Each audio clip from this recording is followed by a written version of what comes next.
নমস্কার বন্ধুরা, তোমাদের সকলকে আমার কুকিং চ্যানেল দেবজানিস কিচেন ম্যাজিকে স্বাগতম।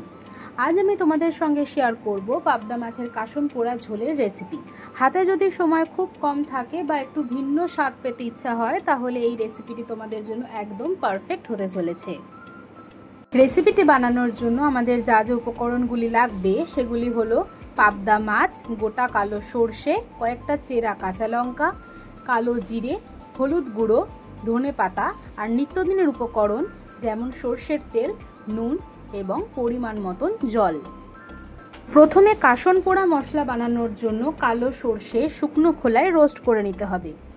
সর্ষে থেকে যখন একটু সুন্দর গন্ধ বেরোতে শুরু করবে তখন গ্যাস অফ করে সর্ষে ঠান্ডা করে নিয়ে গুঁড়ো করে নিলেই কাসন পোড়া মশলা তৈরি হয়ে যাবে। এরপর মাছের ঝোল বানানোর জন্য একটি পাত্রে কিছুটা সর্ষের তেল গরম করে নিয়ে একে একে মাছগুলো হালকা লালচে করে ভেজে নিতে হবে।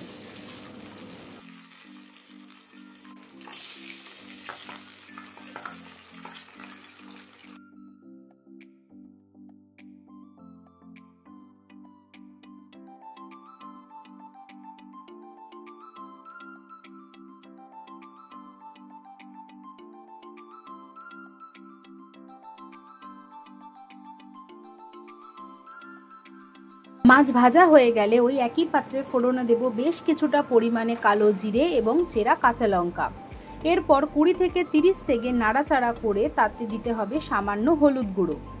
হলুদ গুঁড়ো দেওয়ার পর আরও 10 থেকে 15 সেকেন্ড মতন সব কিছু লো ফ্লেমে ভেজে নিতে হবে।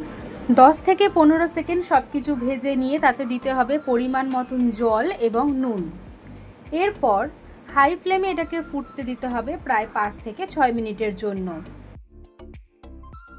ঝোল ভালো মতন ফুটে গেলে এতে একে একে আগে থেকে ভেজে রাখা মাছগুলো দিয়ে অল্প আঁচে 3 থেকে 4 মিনিট ফুটিয়ে নিয়ে তাতে দেব এই রেসিপির প্রধান উপকরণ কাসন পোড়া মশলা।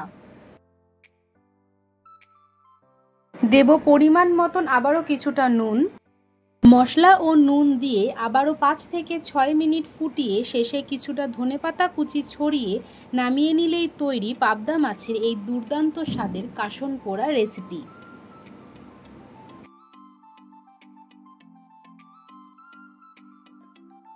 আজকের ভিডিওটি এত পর্যন্তই।